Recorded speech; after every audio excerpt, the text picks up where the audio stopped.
Yun, apat na sila. Kanina na din tatlo eh. So kung kayo po ay may Bible, sige po, let's open our Bible. Tayo po ay darako na sa pakikinig po ng salita po ng ating Panginoon.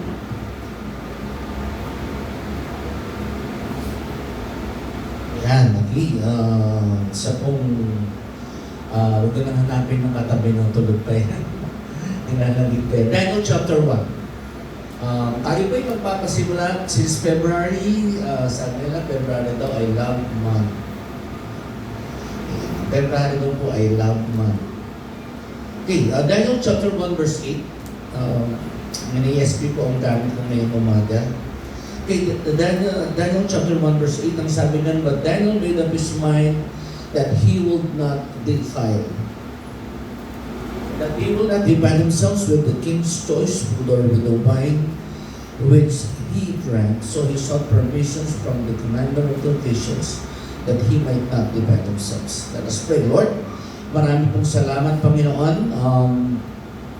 Salamat sa gabay mo sa aming kalagitnaan.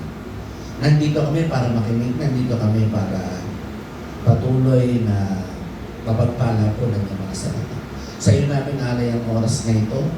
Lahat kami ng mga leaders nandito ay nawa patuloy na maging daan po ng pagkakatuto at maging daan ng katuwiran ng bawat isa po sa amin. Salamat po ngayong umaga at sa iyo namin alay ang lahat po ng oras na ito. Sa ngalan ng Panginoon Jesus, ito po namin panalangin. Amen. Amen. So Daniel 1 verse 8, ang sabi na, then Daniel made up his mind that he would not defile himself with the king's choice food or with the wine which he drank, so he sought permissions from the commander of the officials that he might not defile themselves. Okay. So maganda yung tema po natin ngayong umaga ay, ano ba tema natin natin isa? Tema po natin ngayon ay securing value in a shifting culture. Ganda po ng tema natin ngayong umaga. Ganda lang ng title eh. Securing values in a shifting culture. So ano po yan? Ito po ay part po ng Lost Generation series. Kung nakikinig kayo ng mga nakaraan, yung isinierto po sa ating kalagitnaan is yung resulta when we neglect God. So that will be the second series. Then the third series will be on securing values in a shifting culture. Pabago-bagong kultura. Diba? Recently lang, meron isang babae na from the province. Then, nakarating siya sa Amerika. Nag-stay siya sa Amerika for 5 years. Then, afterwards, nung nakarating na siya sa Amerika, umuwi siya dito. Then, pag-uwi niya, ay marami ang nagulat. Pag-uwi na dito, unang-una, yung accent, na bago na. Yung way of life, na bago na. Yung thinking, yung pakikiharap, iba na rin. Kaya sabi nila, di ba, ano ka, from the province ka, siyempre, galing ng Amerika, nung galing sa Amerika, Inglesera na rin. Diba? Parang ano yan eh, Inglesera, adaptations of the culture ng mga Amerikano, ayaw ng marumi. Recently, kung kayo nanonood, kung meron kayong nakitang Facebook one time na may sumakay ng MRT. May sumakay ng MRT, then pagsakay niya ng MRT, pag-uwi niya ng bahay, nag-post siya sa Instagram. Ang sabi nga, one time sumakay ako ng MRT, nakakadiri. Nakakadiri sumakay sa MRT, ang babaho ng tao. Kaya pag-uwi ko, naligo kagad ako. So, pinost niya sa IG niya, then someone commented on that post.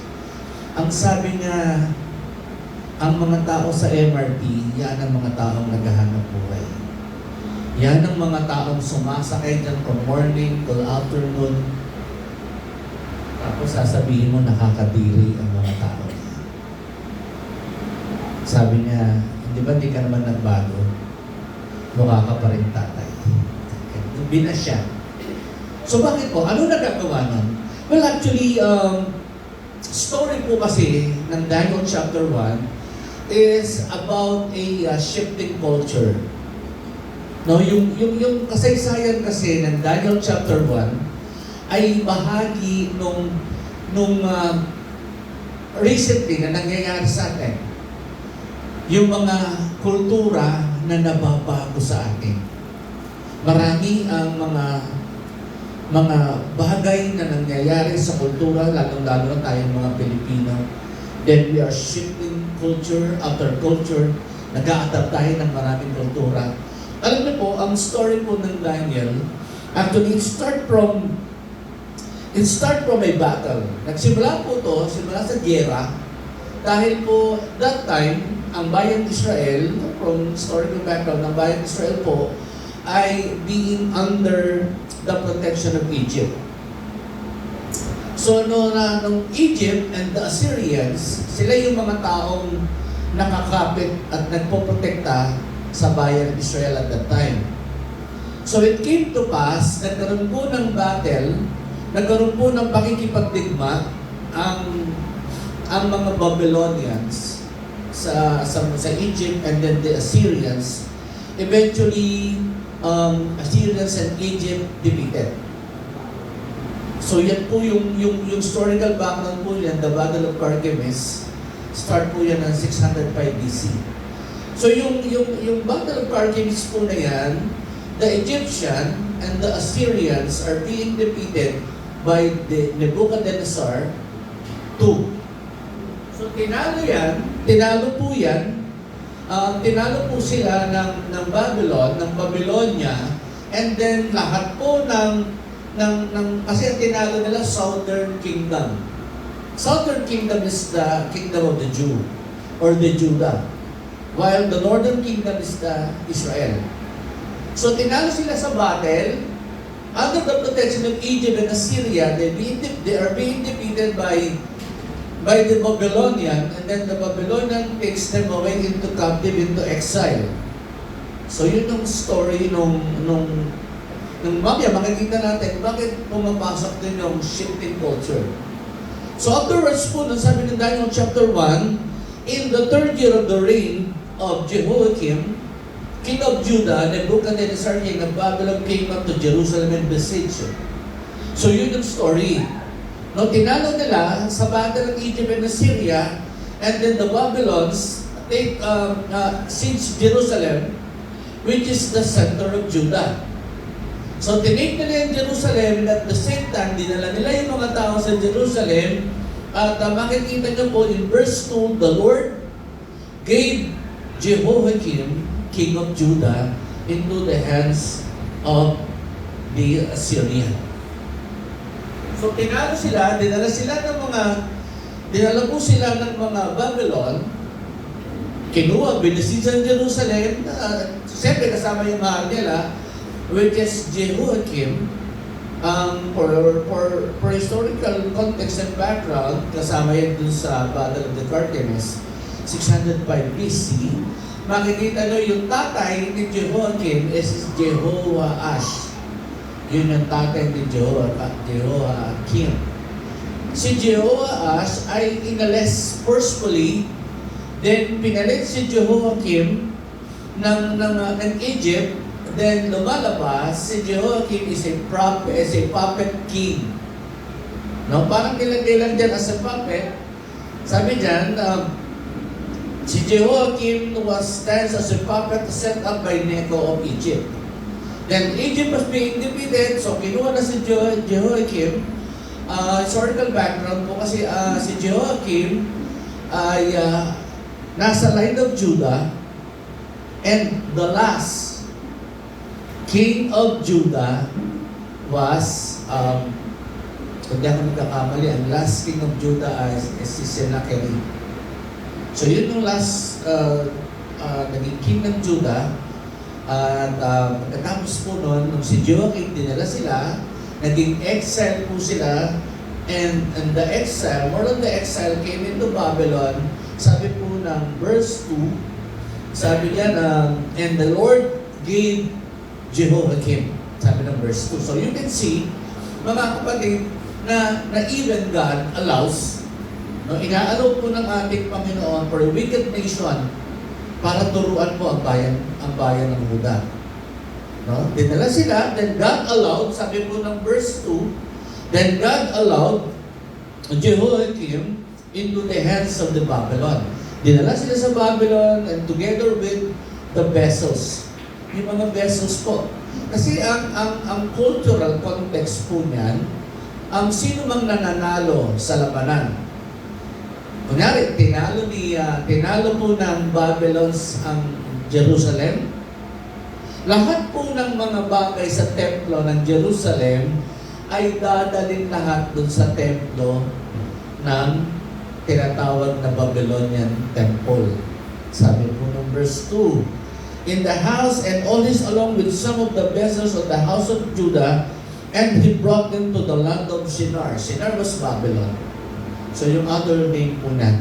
Lahat daw po ng spoil, no, lahat daw po ng spoil to the house of his God, and he brought the vessels into the treasury of his God. So ibig sabihin, pag dinala yung mga spoil, yung mga samsam, dadalhin doon sa templo ng tinatawag na Diyos-Diyosan po ng mga Babylon, ito sa cultural context. So makikita yung kultura yan, ginagawa talaga dyan. Tapos lahat po ng mga nasasamsam nila, dinadala dun sa templo. Okay, so yan ay cultural context, no? The practice of bringing the spoil to the image, the spoil to the pagan, to the temple of a pagan god, symbolizes anong reason? Ang dahilan ay pagpapakita ng mga Babylonians na tinalo mo kayo, mas magaling ang Diyos ko kaysa sa inyo. Kaya yung mga samsam ng templo, no, dadalhin ko sa templo ng aking Diyos-Diyosan na si Bel. So yun po yung cultural practice. Okay, example, bakit po cultural practice? Sino sa inyo ang nakakaalala nung Ark of the Covenant, nung nakuha sila, na-captive sila ng mga Philistines? Naalala niyo ba yun? Kinuha yung arko ng tipan, dinala sa Filisteo, di ba? Na-capture nila yun eh. Tapos, dinala doon yung Ark of the Covenant sa Philistine. And one time, di ba, yung Ark of the Covenant ay nilagay doon sa tabi ni sino? Si Dagon. Di ba? Kasi lahat ng samsam, lahat ng spoil ng temple, ng kalaban nila shall be brought up at dadalhin doon sa templo. One example is this, para makita niyo yung cultural context po niyan. Yung nakuha yung Ark of the Covenant, dinala nila ito sa tabi ni Dagon. Di ba? Dinala sa tabi ni Dagon eh. Ano nangyari kay Dagon? Early in the morning, si Dagon nakadapa. Tama mo? So second day, putol na yung ulo na ni Dagon, putol na. So eventually, yung cultural context po ng Daniel chapter 2, mga kapatid, is a Oriental culture po na ginagamit whenever na natalo ng isang bansa, lahat ng spoil ng kanilang templo, dinadala doon sa templo. It symbolizes that we have defeated you. Tinala kayo namin, mas magaling ng Diyos namin. Kaya yung Ark of the Covenant, dinala kay Dagon, ang problema, hindi kinaya ni Dagon. Nagkaputol-putol si Dagon. Di ba? Una na, subsob, pangalaw, wala ng ulo. That's how powerful the presence of God is. No? So makikita po natin, so yan yung it symbolizes, and it's also today, mga kapatid, yung mensahe po nito, it is also a warning against us. A warning for us. Mga kapatid na sa ngayon, ay dumadating po dun sa tayo sa cultural shifting. Minsan hindi natin ito napapansin, no? Hindi natin napapansin yung cultural shifting na yan na dumadating or na-adapt natin. Kagaya ng babae pumunta sa Amerika, pagbalik na dito, Inglesera na siya. Di ba? Inglesera na, dala niya na ang tawag po natin doon ay colonial mentality. Di ba? Dati tuwag-tuwa tayo, ayaw natin ng fake na t-shirt. Gusto natin imported. Di ba? Masaya tayo pag may mga imported na chocolate, ayaw natin ng Goya. Di ba? Ano gusto natin? Gusto natin ay M&M. Dito lang yata sa atin, di ba? Gusto natin Twix, ayaw natin ng ayaw natin ng honey na yung 3 piso. Ayaw natin di ba? Yung Goya yan, di ba? Ibig sabihin, the same culture happens nung lumang tipan, makikita the same idea that being happen or usually happening today. Kaya nga po, ang tema po natin is about securing our value in a shifting culture. Nagbabago kultura ngayon, mga kapatid. Now, one example is, tinin mabuti, yung generation storm natin, tinin. Our generation storm, the winds of culture are constantly shifting. What once sacred is now mock. Yung dating banal ngayon, inaalimura na lang. Diba? Tinitira yung anong sacred things ngayon. No? Ito ba yung nakakatakot? Sabi ng number 2, sabi ng number 3, what was shameful is now celebrated. Shameful talaga. Sineselebrate na ngayon yan. Kasi yung kultura are gradually shifting at ang masakit pa nun, tayo yung nadadala ng shifting ngayon. Ano ibig sabihin? Tinin mo mabuti. What once shameful is now celebrated. Di ba tuwan-tuwa yung mga rainbow community? Tuwan-tuwa sila dun. Yung what was shameful is now being celebrated. Yung rainbow community, di ba? Alam niyo naman yung rainbow community, hindi ko na kailangan pang elaborate yun. Tuwan-tuwa sila, naglalakad sila sa kalye, celebrate sila. No? Akala nila, this is part ng freedom.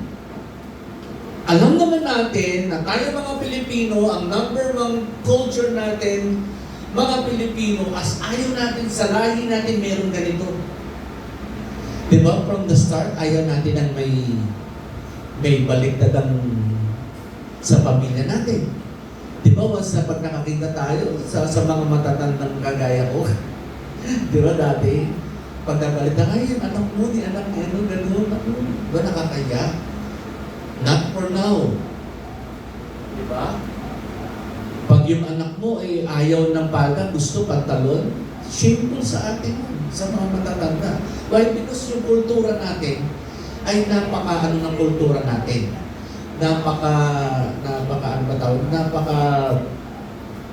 Napaka sincere ng culture natin that even yung mga oldest natin, hindi sila pumabayad ng gano'n. Pero not for now. No? Kasi po, nasa 3rd reading na po ang SOGI Bill. Once na ang SOGI Bill po ay nakapasok at naaprubahan ng Senate, napirmahan po nila yan, dadaan niya sa President for veto. Pero once po na yun ay nakapasa sa 3rd reading, eventually maraming church ang mahihirapan.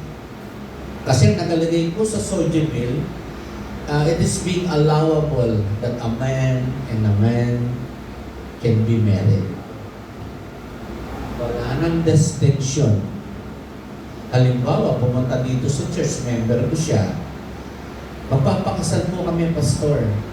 Kanino? Dito sa partner ko. Pero silang babae, wala akong magagawa doon. Mape-penalize ako. So yun yung delikado nun. Shifting culture. Diba? Once was shameful, mga kapatid, sineselebrate na natin today. Recently nga, di ba, mayroon nag-post doon, ewan ko, may nag-post doon, Catholic Church. Nagkakasal sa loob ng church at nag-kiss pa sila. Pare ang nagkasal. That was shameful. And that is culture shifting. Amen? And I heard na sana hindi matuloy na parang ang dito sa Binangonan ay parang may gagawing kasalan. It's only a rumor kasi nga ang ating mayora ay I don't know. Yung ating mayora ngayon medyo hindi natin alam kung saan side siya. No, either siya ay nandun sa Rainbow Community, which is parang totoo naman. And recently, naglalabas ng report na dito sa Pag-asa, i-allow yung pagkakasal. So, tinututulan natin mo. Kinapitan ako ni Kapitana, sabi ni Kapitana, Pastor, ikasal mo nga sila. No way. Diba, nakasal ko, lalaki sa lalaki. Ano yun?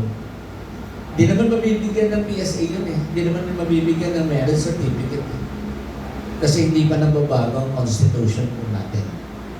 So, ano yung pinupoint ko? Ang pinupoint po natin, mga kapatid, it is a warning para sa atin, mga kapatid, yung world is shifting, mga kapatid, nung kultura ngayon. Grabe na kultura ngayon kung titinayin kung mabuti. Halos hindi nila ma-distinguish. Ano ba yan? Babae ba yan o lalaki yan? Di ba the culture itself na makikita natin, masyadong yung kulturang ina-adapt po ng mga anak natin, ina-adapt natin sa loob sa buhay natin. Di ba parang kakaiba na?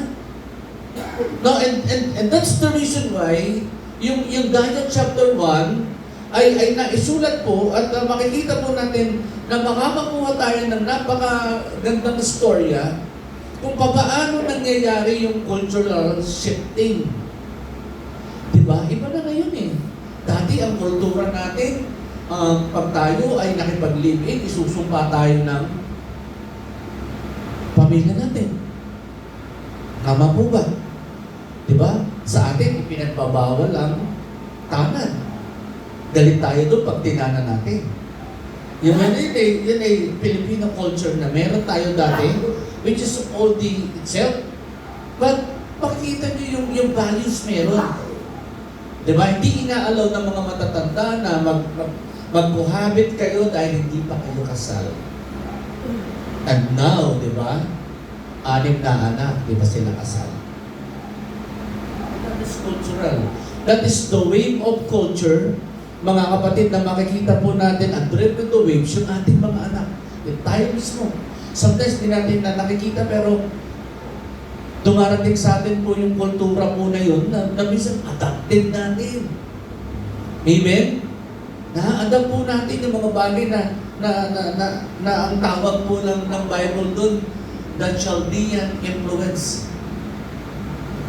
Yung Chaldean influence, it will change the way you think, the way your identity, it will change the way your holiness will be.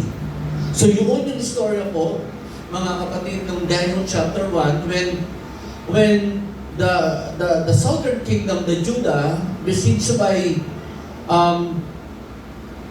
the Babylon, kinuha ng Babylon, and in verse 3, kinuha ng mga Babylon through Aspenas, yung mga magagaling, matatalino, magagandang bata.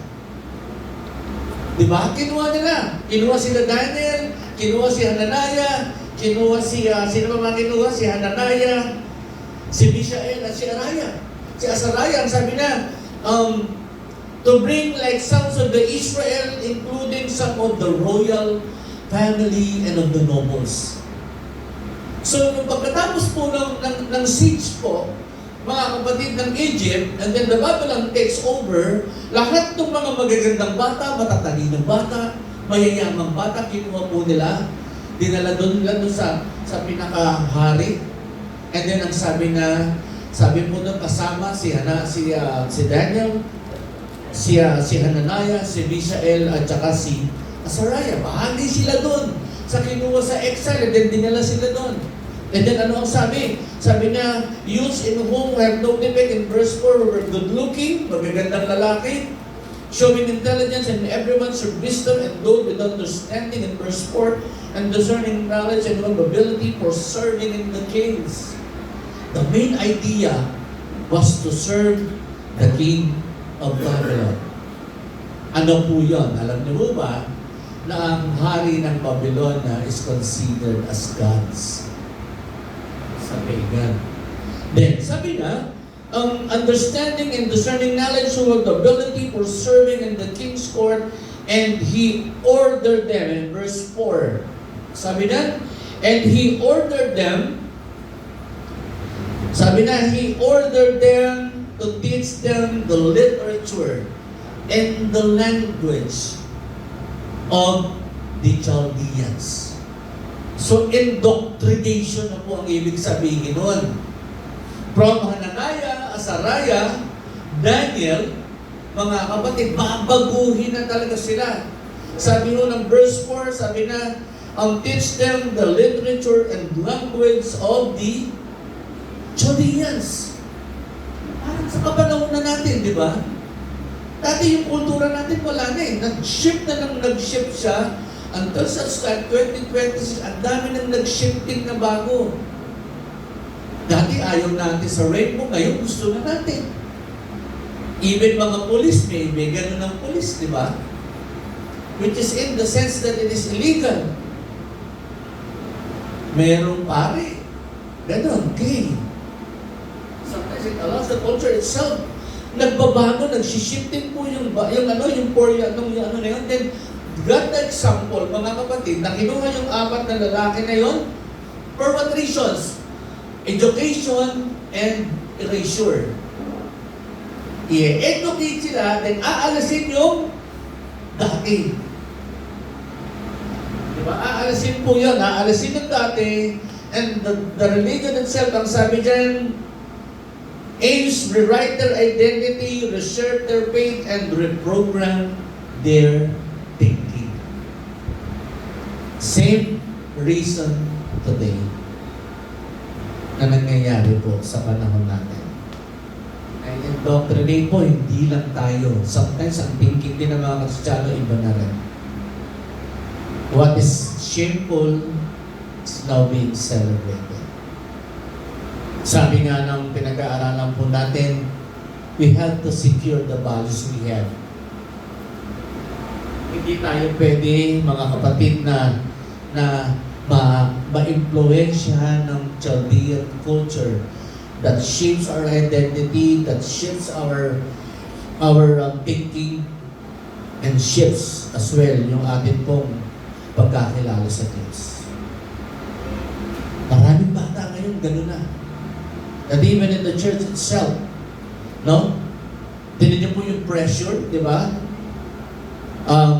Papaano doon, nung kinuha sila, dinala sila doon sa hari, and they will train for 3 years. Pressure.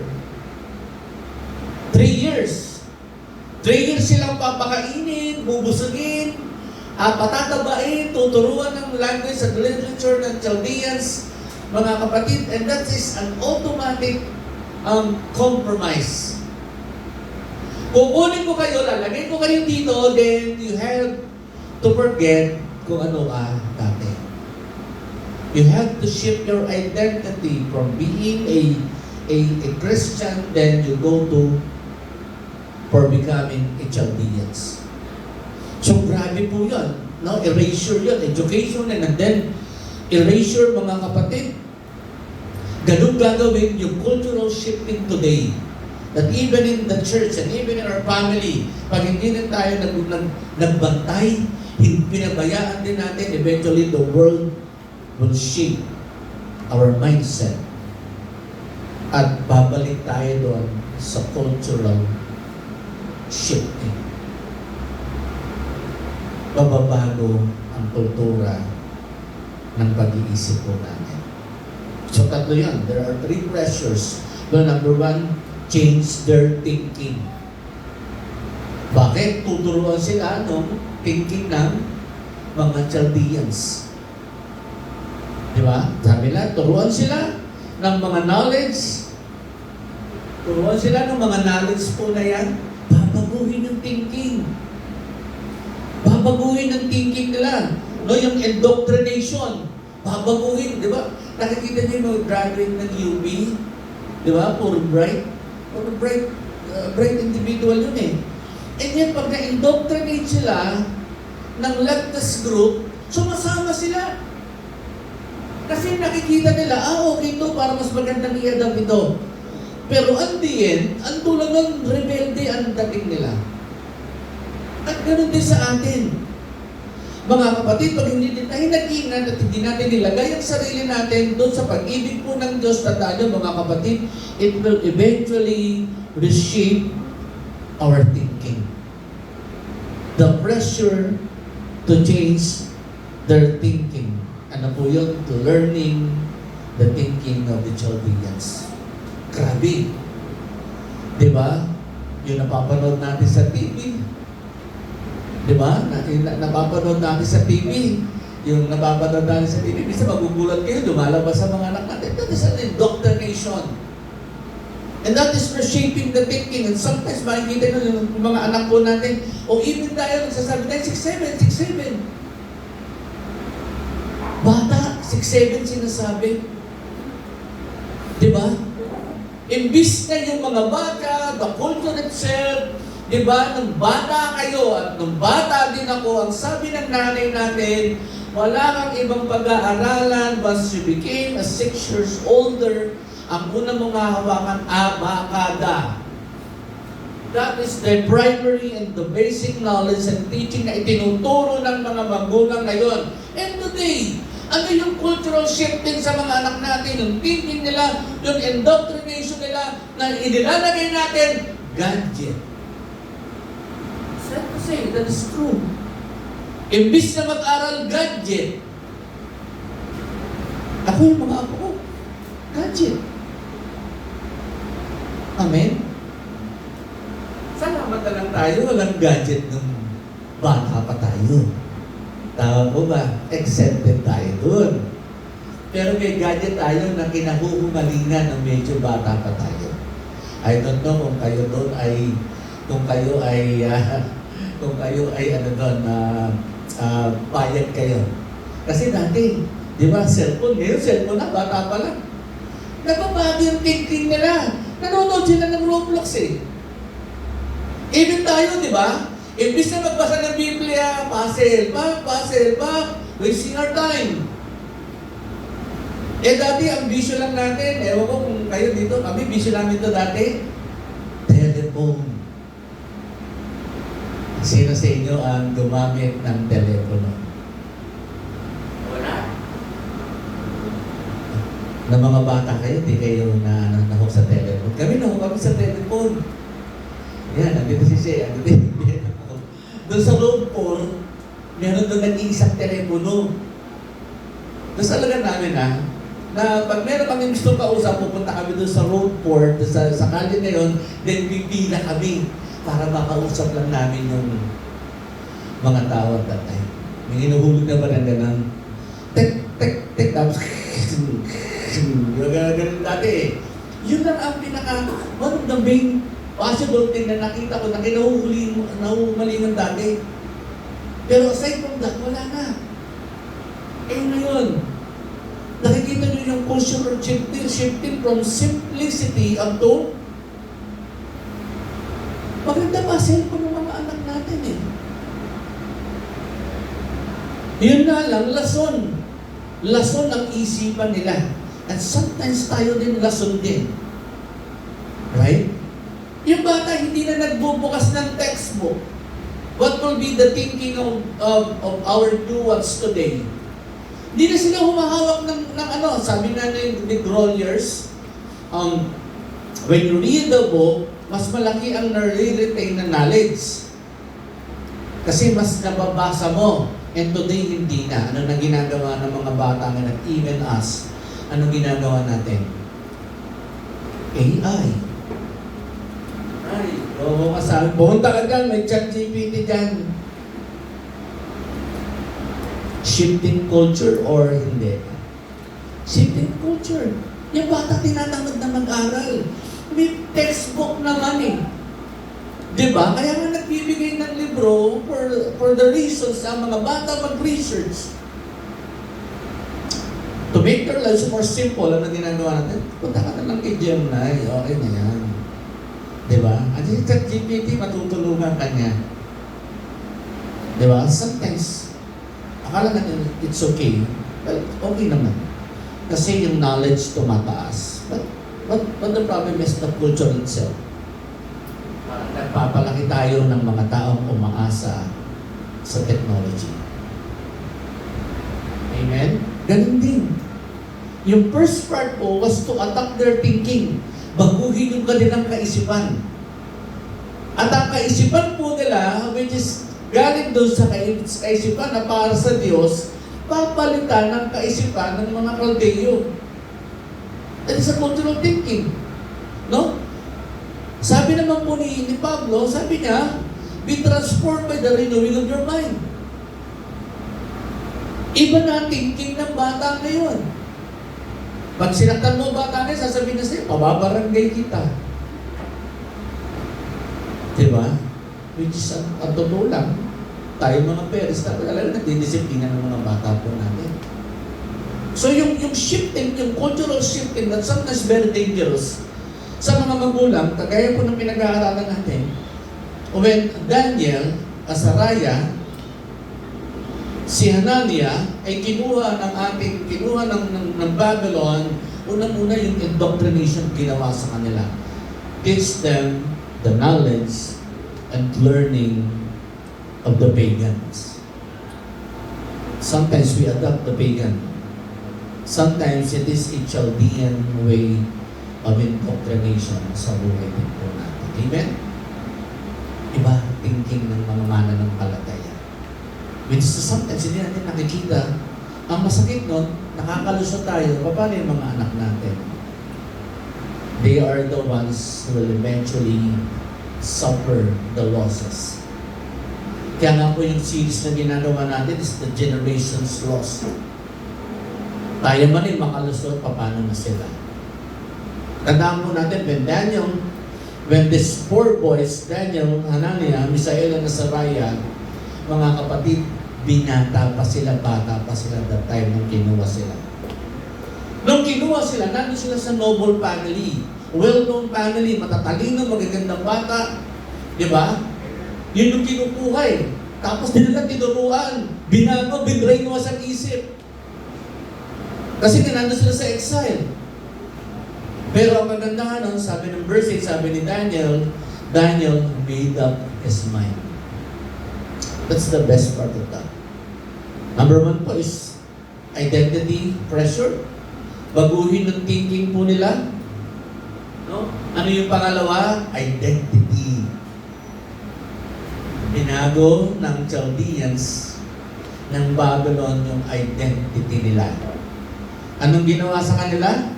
Yung identity war. Yung pangalan nila, binago din. Binago po yung pangalan po nila.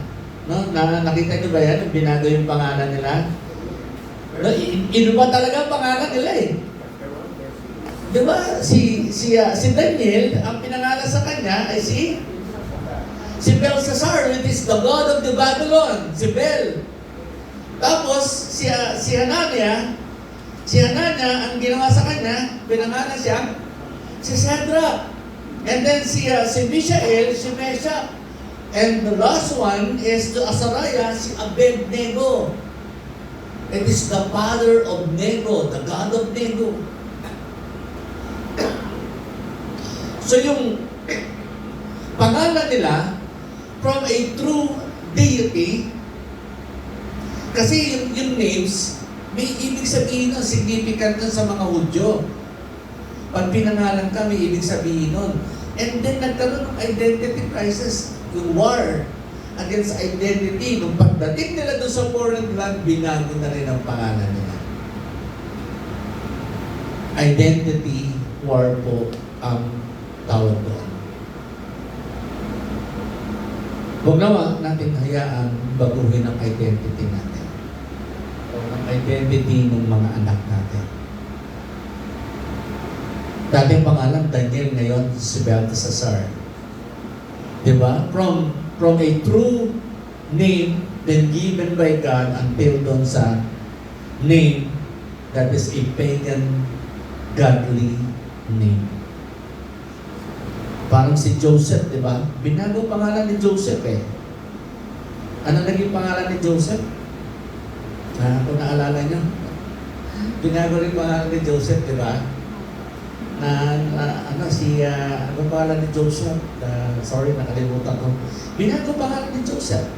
Indoctrinated si Joseph. From Joseph, ginawa siya ng naging Prime Minister ng Egypt. Binago rin ang pangalan niya. That is the usual form. Mga kapatid, and today, mga kapatid, the identity crisis, yung identity natin are being changed gradually by this shifting culture. Binabago nila yung ating katauhan. Ano? Meron na example, tignan niyo yan, si Eric Liddell. Yan, nakita niyo na si Eric Liddell. Kilala niyo ba si Eric Liddell? Si Eric Liddell po is a Scottish runner. Si Scottish runner po si Eric Liddell. Then, pumasok sila sa final for gold in the Olympic. At ang pinakamaganda doon, si Eric Liddell po ay born again. He's Christian. He is a Christian, a very devoted Christian and missionary. Doon, papasok na sila sa finals po ng Olympic, kaya naging epic si Eric Liddell eh. Pagdating ng finals, alam niyo kung anong araw na ba? Sunday morning. Sunday morning championship na ng Olympic. And Eric Liddell was about to cross the 100-meter championship run. Eric Liddell was a Scottish missionary. Alam niyo ginawa niya? Nag-back out siya.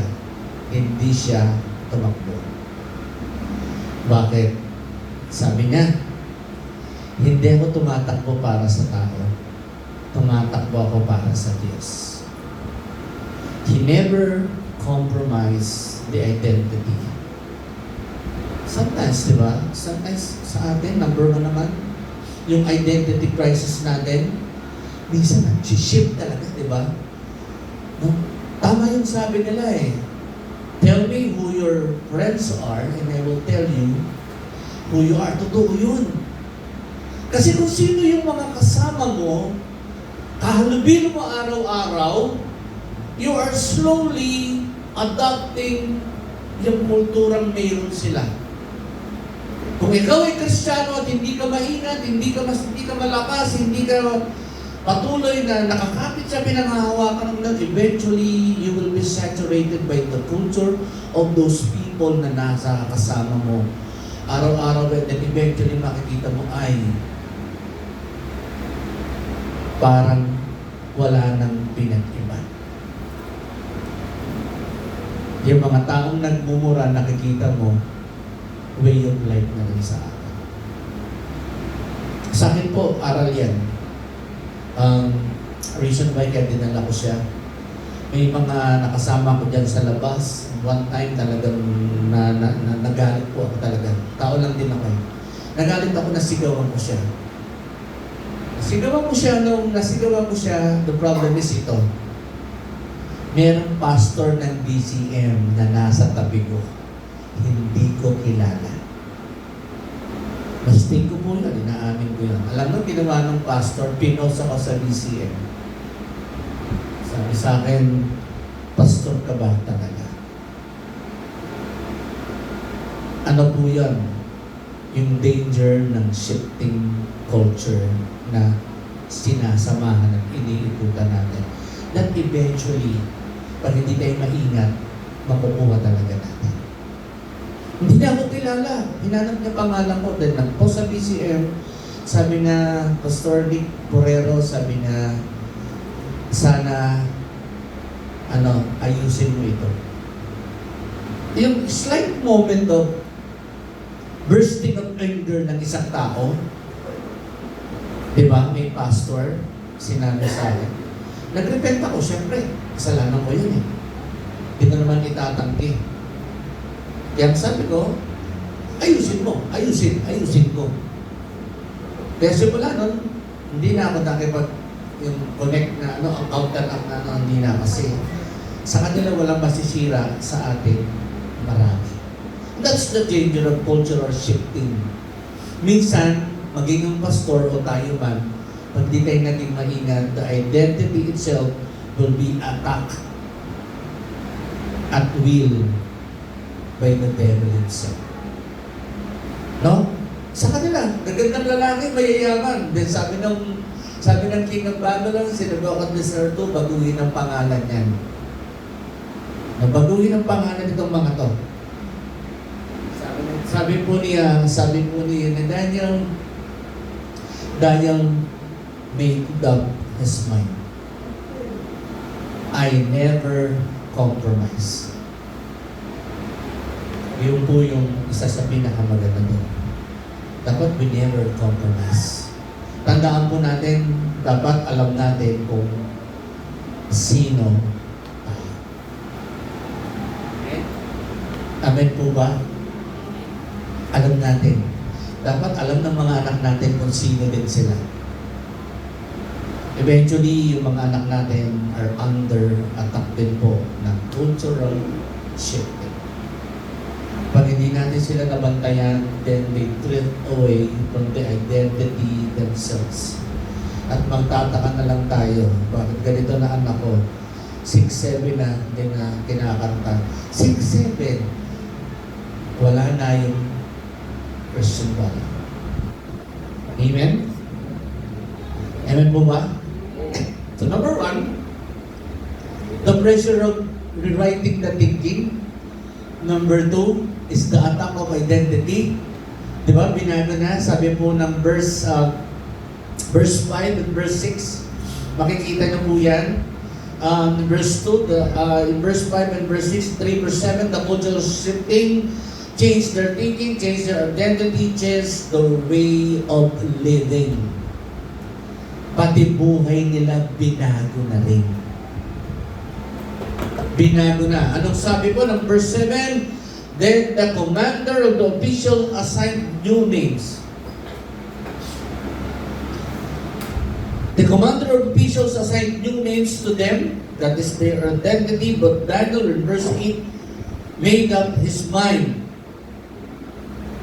And then sabi niyan, and that defiled themselves with the king's choice food over the whole wine which he drank, so he sought permission from the commander of the officials that he might not defile himself. In verse 5, the king appointed for them a daily ration. Sabi po ng verse 5, number 1 is to reshape their thinking, the Chaldean way of thinking. Number 2, yung identity attack. Baguhin sila.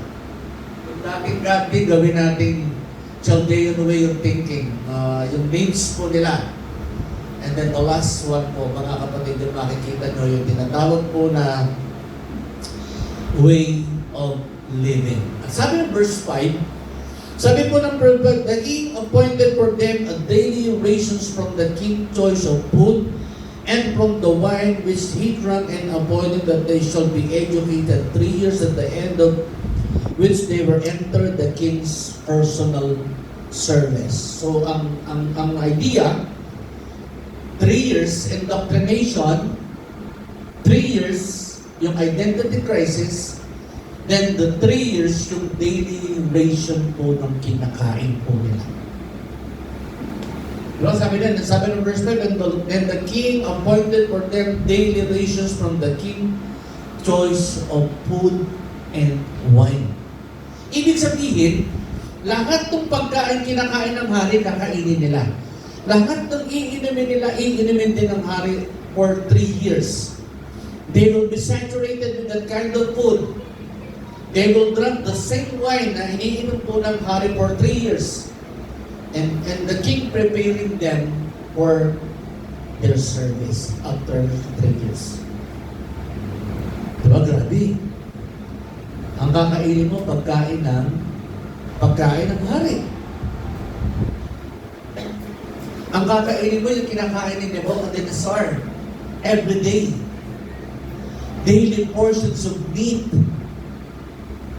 ba? Ano kaya kinakain ng hari at that time? Siguro yung pork belly. Yeah. Pritong baka. Diba? Choice wine ang iniinom po ng hari. Hindi naman mostly iniinom ng tubig. Wine talaga. And will give them rations every day in and day out. They have to eat what the king's appointed portion to them to eat. Doon kakain ka. Ano kaya gano'n? Tataba ka kaya pag kinakakainin mo? Nag-aaral ka lang, kakain ka na masarap. Iinom ka ng pinakamatinding alak na pinakamasarap. Kasi hindi naman papainumin ng masamang alak ang hari. Mapupudutan ka ng lulo doon. Di ba, maging yung tagapagpainom ng alak sa hari, may tao? Meron assign na tao yun, yung wine niya. Bago pa inom sa hari, tinitesting mo na yan, baka may laso. Yun ang kakainin at iinumin nila for 3 weeks. Preparing them for the service of the king. Then, sabi ni Daniel, in verse 8, sabi niya, that Daniel made up his mind. We will not compromise. Diba? Hindi kami magko-compromise. Instead, ano sabi ni Daniel? Sabi niya, masarap yung pagkain eh. The best choices of food and drinks are being offered every day. Pero sabi ni Daniel, pwede ba veggie lang muna kami? Diba?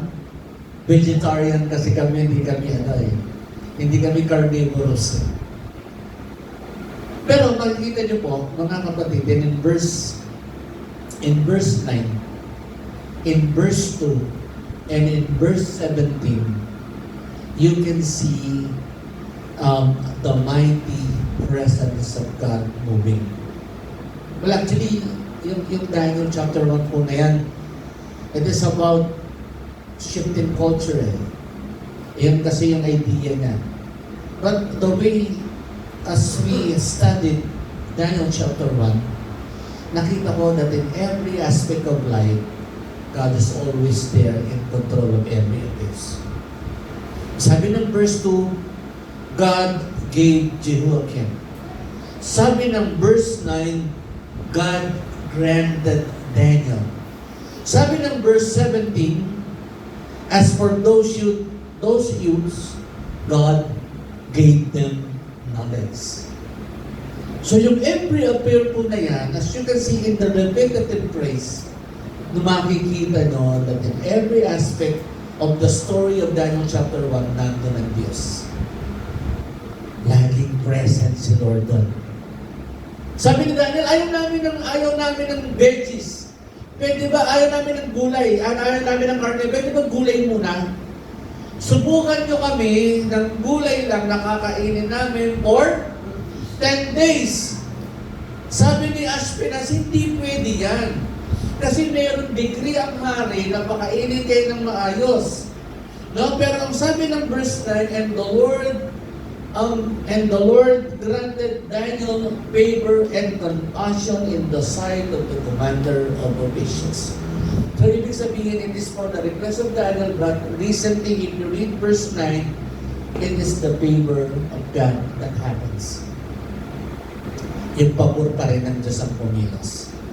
Kinausap yung commander of the officials, and sabi ng commander of the officials, I am afraid of my lord the king, who has appointed your food and your drink, for why should be your face looking more haggard than the youth of our own age, then you will make me forfeit my head before the king.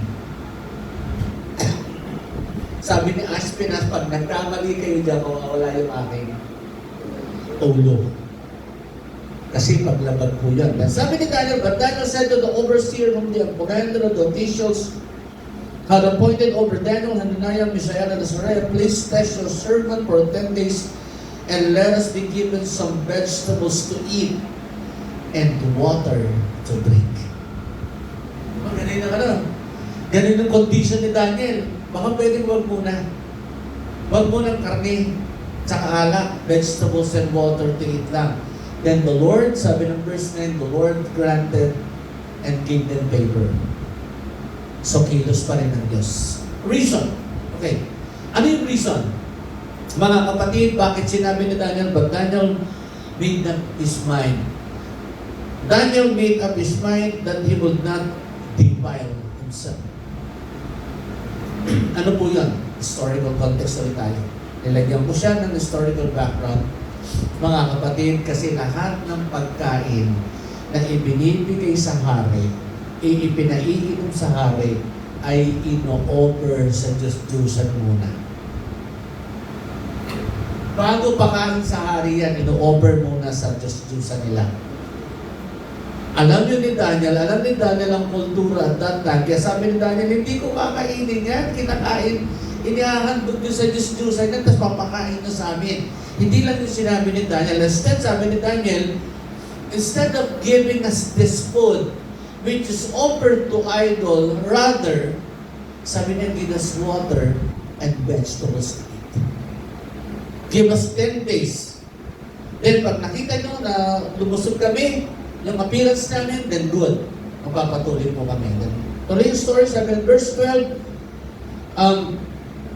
there let the appearance be observing our presence, and verse 13, in the youths and who are eating the king's choice food and deal with the service according to what you see. So he listened to them, verse 14, and in this matter he tested them for 10 days.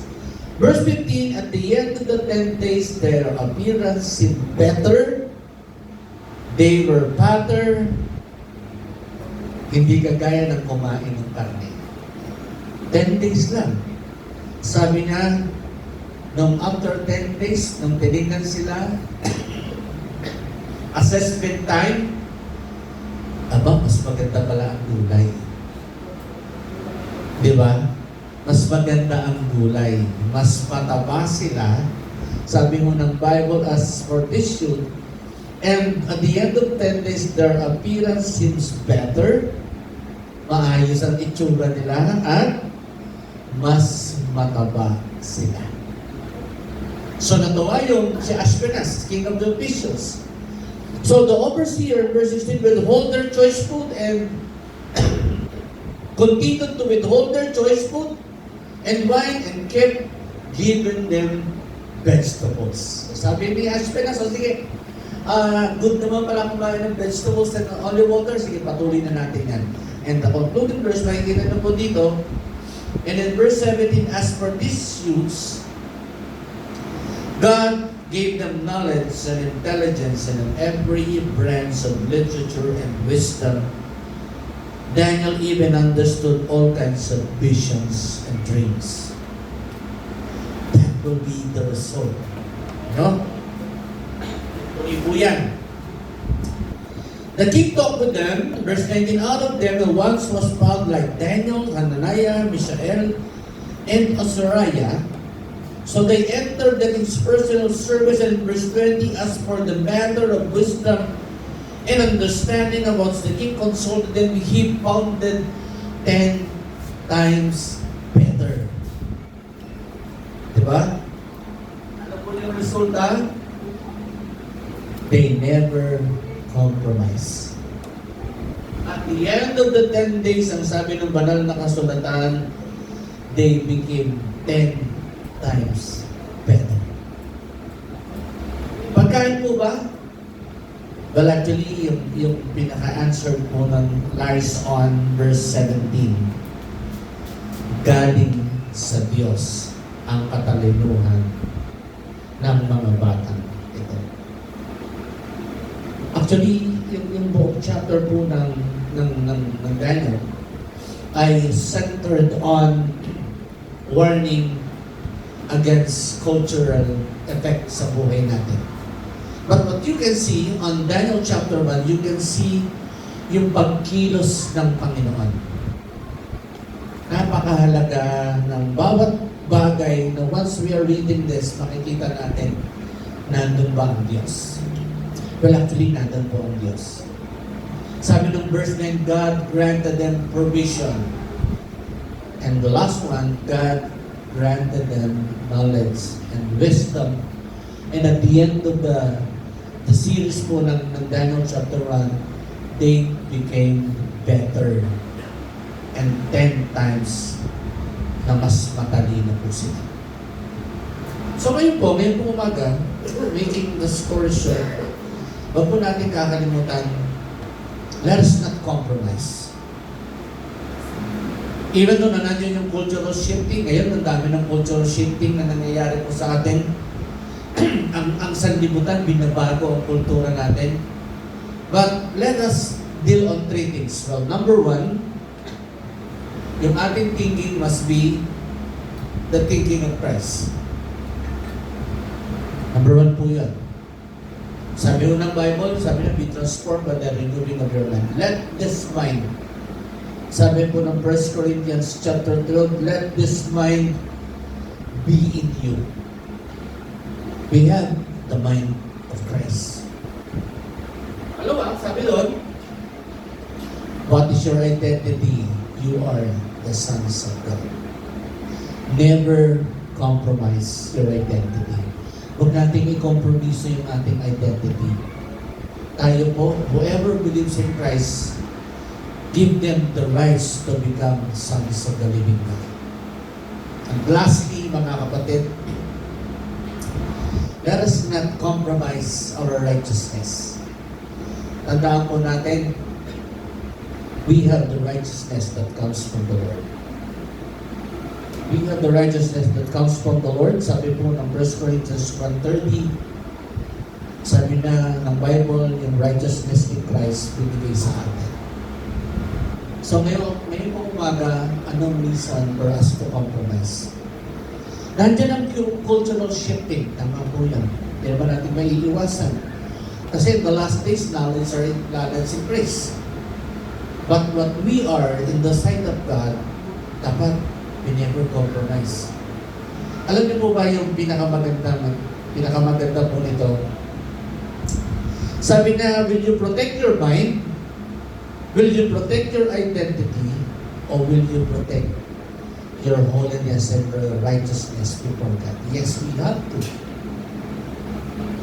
Ingatan natin yung ating kaisipan, yung ating identity, yung ating righteousness in the sight of God. Hindi lang tayo ang mga anak din po natin. Why?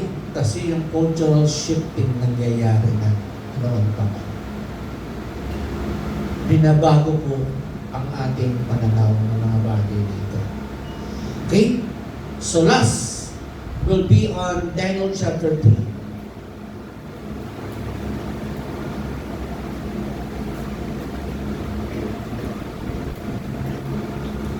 Daniel chapter 3 verse 16 and up to 18. Ito yung pinaka-verse na pwede natin panghawakan ko. Sabi po ng Daniel chapter 3 verse 16 and up to 17, Shadrach, Meshach, and Abednego replied to the king. Yan ang idol worship na ha.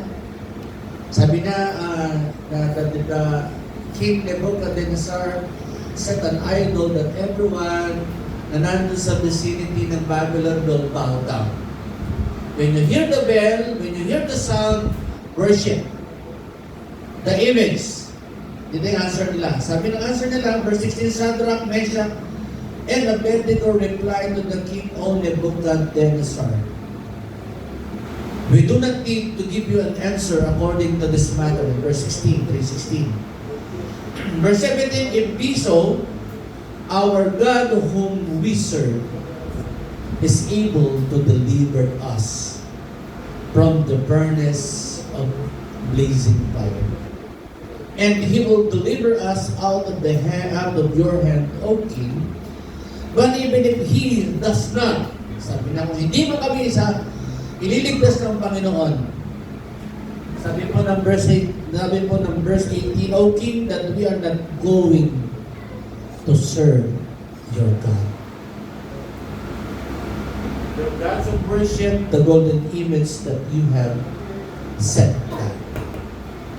Sabi ng mga tatlong mga kabataan na to, and even Daniel himself, we will not bow down.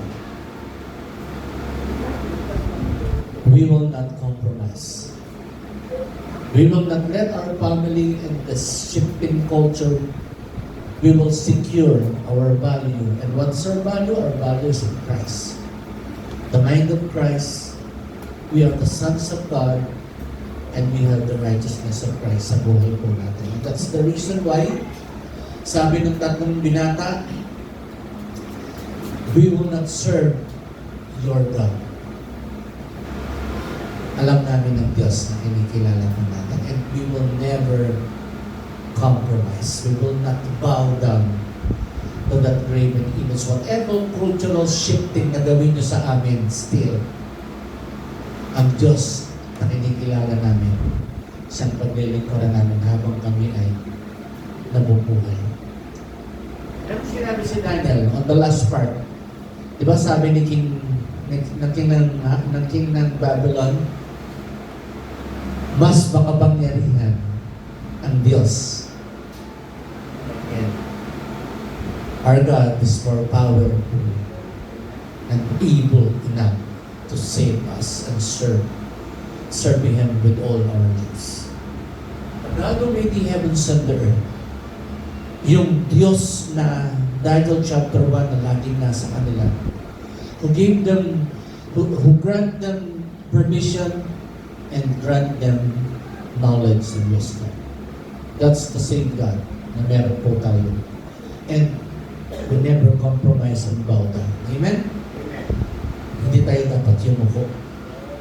Ang yuyukuan lang natin ng Diyos na may lalang at ng langit at lupa. Ang yuyukuin lang natin ang Panginoong Jesus na siyang nagbigay ng buhay para sa atin. Dahil siya lang ang nararapat sa ating pagsama. Amen? Let us pray. Lord, salamat po. At sa iyo ang aming papuri, sa iyo ang aming pagpatila. Kagaya po ng mga binatang ito, we will not bowing down, Lord.